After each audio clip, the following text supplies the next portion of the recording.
Hello everyone, welcome to my YouTube channel Knowledgen. दोस्तों, अपनी पिछली वीडियो में मैंने आप लोगों को दीक्षा के नए प्रशिक्षण के बारे में बताया था, जिसका नाम था विविध बुद्धिमत्ता। इस प्रशिक्षण में लास्ट में एक आकलन करके आ रहा है जो पार्ट, उसमें आप लोगों को अपनी समझ को परखना है। तो उसके कुछ इम्पॉर्टेंट क्वेश्चंस जो 10 दिए गए हैं वो इस वीडियो में मैं आप लोगों के साथ शेयर करने जा रही हूँ, जिससे कि आप लोगों को और अच्छी तरीके से समझ में आ जाए और इस प्रशिक्षण को करने में आप लोगों को सुविधा हो। तो शुरू करते हैं और इसको हम लाइव देखते हैं कि कौन कौन से क्वेश्चन हैं और उसके क्या संभावित जो उत्तर हैं कौन से हैं और कितने हमारे 10 में से हमारे कितने जो आंसर हैं वो सही होते हैं। तो ये असेसमेंट वाला जो पार्ट है हमारा ये शुरू हो गया है। देखने वाले हैं पूरा जो प्रशिक्षण है वो आप करने के बाद इसको अगर आप लोगों ने कर लिया है तो आप पुनः आरंभ पे कर सकते हैं। ठीक है, देखिए ये आकलन वाला पार्ट शुरू हो गया है। अब इस पे स्क्रीन पे हमारे सबसे पहला क्वेश्चन आ जाएगा। देखिए पहला क्वेश्चन है, होवार्ड गार्डनर की बुद्धिमत्ता की परिभाषा के अनुसार मैं बुद्धिमान हूँ। उन्होंने बुद्धिमत्ता पे जो टाइप्स बताए थे उसके हिसाब से आप लोगों को बताना है कि कौन सा इसमें से सही है। मैं चित्रों में रंग भरना और गणित के सवाल हल करना दोनों ही कर लेता हूँ। तो आपके हिसाब से क्या ये बुद्धिमत्ता में आता है? हाँ बिल्कुल, क्योंकि सिर्फ सवाल को हल करना या सिर्फ चित्र बनाना नहीं, ये दोनों ही बुद्धिमत्ता का प्रकार है। मैं चित्रों में रंग तो भर सकता हूँ पर गणित के प्रश्न हल नहीं कर सकता। तो क्या हुआ, अगर वो गणित के प्रश्न हल नहीं कर सकता लेकिन चित्रों में रंग भर सकता है, ये भी एक तरीके का बुद्धिमत्ता है। तो मेरे हिसाब से ये आंसर भी सही है। मैं चित्रों में रंग नहीं भर सकता और ना ही गणित के प्रश्न हल कर सकता हूँ। ये बच्चा दोनों नहीं कर सकता, या आप अपने आप को भी लेकर के देख सकते हैं, लेकिन कहानियाँ लिख सकता है। तो कहानियाँ लिखना भी तो एक तरह से भाषाई बुद्धिमत्ता का प्रकार है। तो ये भी सही है। अब हम सबमिट बटन को क्लिक करते हैं और देखते हैं कि हमारा आंसर क्या है। देखिए ये है हमारा आंसर। हमारा जो आंसर है ये बिल्कुल सही है, क्योंकि इसमें जो गतिविधियाँ दी गई हैं वो होवार्ड गार्डनर के अनुसार सभी बुद्धिमत्ता के उदाहरण हैं। चित्रों में रंग भर पाना ये एक दृष्टि स्थानिक बुद्धिमत्ता है। गणित के प्रश्नों को हल कर पाना तार्किक और गणितीय बुद्धिमत्ता है। कहानियाँ लिख पाना भाषाई बुद्धिमत्ता है। तो हम जारी करेंगे अपने नेक्स्ट क्वेश्चन के लिए। नेक्स्ट हमारा क्वेश्चन है, मेरे शुरुआती ग्रेड की कक्षा में एक छात्र है जो किसी कार्य के दौरान बीच में ही अचानक काम करना बंद कर देता है और पूछने पर कि क्या हुआ वह अलग अलग तरह के कारण बताता है, जैसे पेंसिल की नोक टूट गई है, मिटाने के लिए रबड़ नहीं है, निर्देश ढंग से सुन नहीं पाया इत्यादि। लेकिन यदि यही बच्चा मदद मिलने के बाद छोड़े गए कार्य को शीघ्र ही पूरा कर देता है, निम्नलिखित विकल्पों में से कौन सा विकल्प आपको उसके इस व्यवहार का सही कारण लगता है? सोचिए कि आखिर उस बच्चे ने ऐसा क्यों किया। इसका उपयुक्त विकल्प देखिए क्या है, वह काम ना करने का बहाना ढूंढता है। ऐसा नहीं हो सकता, क्योंकि अगर वो काम नहीं करने का बहाना ढूंढ रहा है तो वो बाद में उसको मिलने के बाद, पेंसिल मिलने के बाद या मदद मिलने के बाद वो काम को करता नहीं। दूसरा, वह दूसरों से मदद मांगने में संकोच करता है। इससे साथ हम जा सकते हैं। ठीक है। तीसरा है, वह दूसरों का ध्यान अपनी ओर आकर्षित करने की कोशिश करता है। तो ये बिल्कुल नहीं होगा, क्योंकि जो बच्चे ध्यान आकर्षित करना चाहते हैं वो तरह तरह की एक्टिविटीज़ करते हैं कि जिससे कि जो टीचर है उनका ध्यान उनकी तरफ जाए। तो इसका जो आंसर है ये होगा दूसरा। आपको दूसरे पे टिक करना है। ठीक है, दूसरे पर हम टिक करते हैं और यहाँ पे सबमिट करके देखते हैं। ये देखिए हमारा विकल्प बिल्कुल सही है। नेक्स्ट करने के लिए हमें जारी रखे पे करना होगा। बालू सड़क पर रहने वाले कुत्तों का बहुत ख्याल रखता है। उसने कुत्तों के रहने के लिए खास तरह का छप्पर बनाया जिससे वह बारिश, तूफान और कड़ी धूप से बच सके।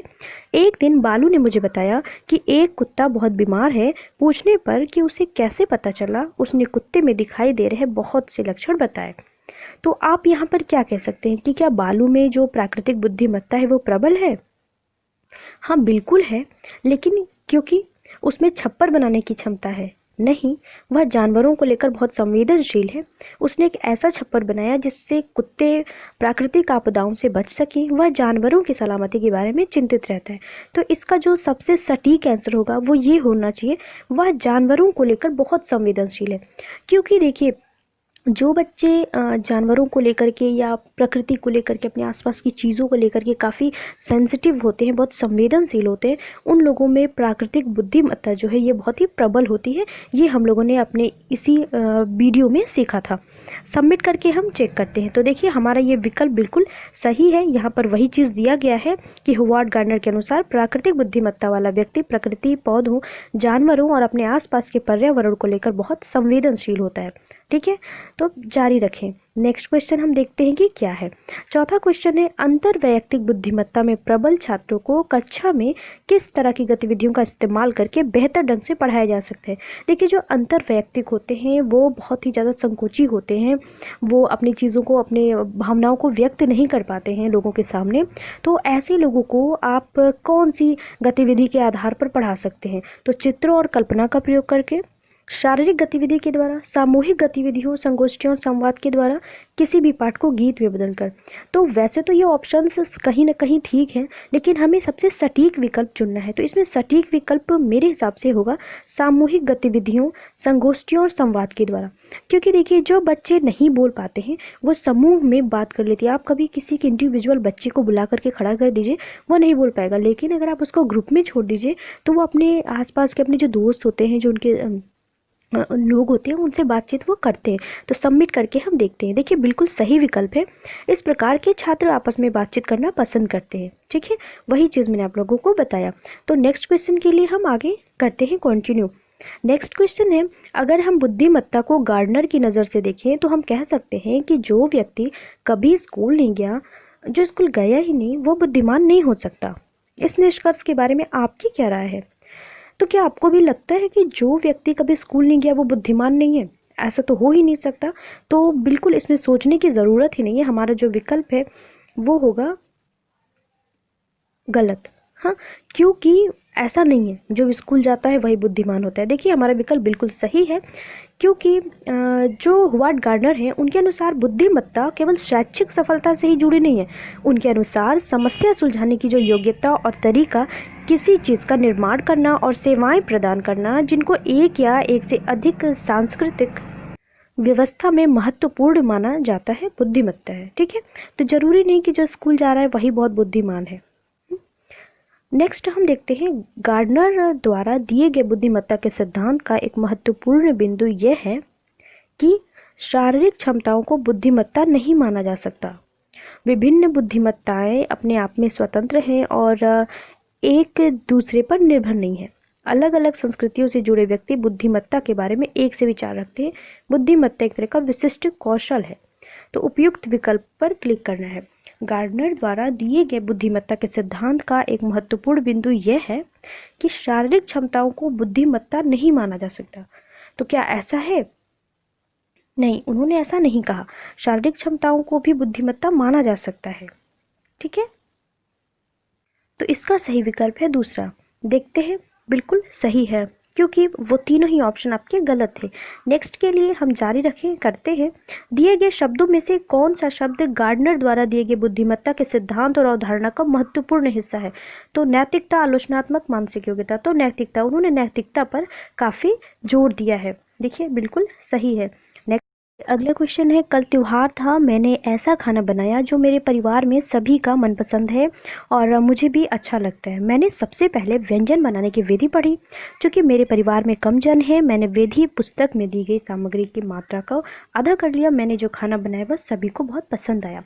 तो इसमें देखिए सबसे पहले तो भाषाई हो जाएगा, क्योंकि उन्होंने पढ़ा बुक में, तो ये भाषाई हो गया।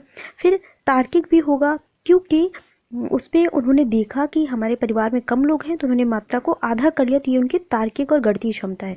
अंतर्वैयक्तिक भी है, क्योंकि उन्हें अपने लोगों के बारे में, अपने बारे में भी पता है। और अंतर्वैयक्तिक प्राकृतिक भी होगा। तो आइए चेक करते हैं। ये देखिए हमारा पहला, तीसरा, चौथा और पांचवा विकल्प बिल्कुल सही है, क्योंकि व्यंजन बनाने के लिए विधि पढ़ना भाषाई, सामग्री का अंदाजा लगाकर आधा करना तार्किक, गणितीय और परिवारजनों की पसंद का ख्याल रखना अंतर्वैयक्तिक है, और अपनी पसंद के बारे में पता होना अंतर्वैयक्तिक बुद्धिमत्ता है। तो इसको हम आगे नेक्स्ट करते हैं और देखते हैं कि अगला हमारा क्वेश्चन क्या है। निम्नलिखित में से कौन सी गतिविधि में मुख्य तौर पर तार्किक, गणितीय बुद्धिमत्ता का इस्तेमाल होता है। तार्किक, गणितीय, शतरंज खेलना, पहेली सुलझाना बिल्कुल ठीक है। यहाँ पर हमारा तर्क शक्ति और हमारी गणितीय बुद्धिमत्ता का यूज़ होता है। एक और इसमें देखिए क्या हो सकता है, प्रदूषण विरोध में रैली निकालना ये नहीं हो सकता, भाषण देना भी नहीं, शेयर बाजार में कारोबार करना हो सकता है। तो यहाँ पर हम इसको सबमिट करेंगे और देखिए हमारा जो विकल्प है बिल्कुल सही है। हमारा आकलन वाला कोर्स कंप्लीट हो चुका है। अब हम इसको एग्जिट कर सकते हैं और ये हमारा जो कोर्स ये कंप्लीट हो गया है। मुझे उम्मीद है कि आप लोगों को वीडियो पसंद आया होगा। अगर आप लोगों को वीडियो पसंद आया हो, आप लोगों को ज़रा सा भी हेल्प इसमें मिला हो, तो प्लीज़ मेरे चैनल को ज़रूर सब्सक्राइब करिएगा। वीडियो पसंद आया हो लाइक करिएगा और नेक्स्ट वीडियो में मिलते हैं। तब तक के लिए बाय, टेक केयर।